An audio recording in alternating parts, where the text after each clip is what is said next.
Doctor Yunus sir নাকি বাংলাদেশে ষড়যন্ত্র করে এসেছে বলেছেন পলাতক ব্যারিস্টার সুমন। তো ভিডিওটা আগে দেখেন, তারপরে কিছু কথা বলতেছি।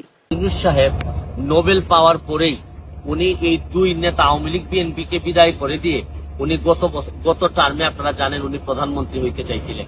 এইবারও উনি ষড়যন্ত্র করে আবারও উনি প্রধানমন্ত্রী হইতে চান। একটা মানুষ যখন বারবার প্রধানমন্ত্রী হইতে চান তখন উনি কিন্তু মনে রাখবেন যে তার মনের মধ্যে কিন্তু কোনো ভালো জিনিস নাই। পদ্মা সেতুতে উনি বিরোধিতা করছেন। শুনেন, যাই করুক না কেন উনি বাংলাদেশের বিরোধিতা করতেছেন। এইটা বাংলাদেশের জন্য কোনো ভালো হবে না।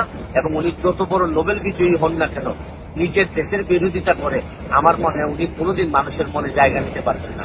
এই জন্য সর্বশেষে একটা কথা বলতে চাই, দুঃসময়ে দাঁড়ানোই কিন্তু বঙ্গবন্ধুর আদর্শের সৈনিকের কাজ। আমি মাননীয় প্রধানমন্ত্রী জননেত্রী শেখ হাসিনাকে বলবো, বহুত যুদ্ধ জয় করে আপনি আসছেন, 21 গ্রেনেড হামলার মতো এই হামলা থেকে আপনি বেঁচে আসছেন। আপনি কিন্তু আল্লাহর রহমতেই বেঁচে আছেন এই পৃথিবীতে। আপনার ভয়ের কিছু নাই, সামনের দিকে এগিয়ে যান। আল্লাহ উপরে আল্লাহর বিশ্বাস যেহেতু আমাদের আছে, মনে রাখবেন আপনাকে কেউ এখানে দাবাই রাখতে পারবে না। আজকের মতো বিদায় নিচ্ছি। ভালো থাকবেন, সুস্থ থাকবেন। আমাকে বলা হয়েছে আমি সুদখোর, বহুবার বলা হয়েছে, আপনারা সেটা গ্রহণ করেন নাই। কারণ গ্রামীণ ব্যাংকের মালিক আমি না। সুদ যদি গ্রহণ করে থাকে সেই গ্রামীণ ব্যাংকের মালিকেরাই গ্রহণ করেছে।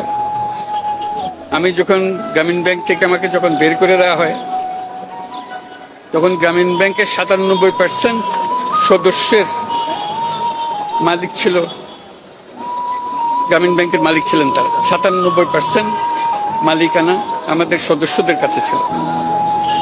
সুদ যদি গ্রহণ করে থাকেন তারাই গ্রহণ করেছেন। আমি একজন কর্মচারী মাত্র, সেটা আপনারা জানতেন। আমি গ্রামীণ ব্যাংকের মালিক ছিলাম না কখনো। কাজে আপনারা সেটা গ্রহণ করেন না।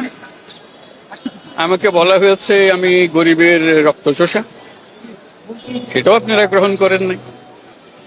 রক্ত চুষতে হলে যেটা করতে হয় সেরকম কাজ আমি করি নাই, আপনারা দেখেছেন। আমি 1 কোটি গরিব মানুষকে একটা ব্যাংকের মালিক বানিয়েছি। চুষবো কোথার থেকে? তাদেরকে মালিকানা দিয়েছি, আর কেউ তো দেন এই পর্যন্ত। এটা তো সত্য ঘটনা, এখনো আছে। তো পলাতক সুমন ভাই, আপনি যেগুলা কথা বলতেছেন, তো এগুলা যে আপনি কেন এখন বলতেছেন বুঝতেছি না আমরা। তো আপনারা সবাই তো ভিডিওটা দেখলেন, তো আপনাদের কি মনে হয়েছে, তার কথা কতটুকু সত্য মিথ্যা একটু কমেন্টে জানাবেন।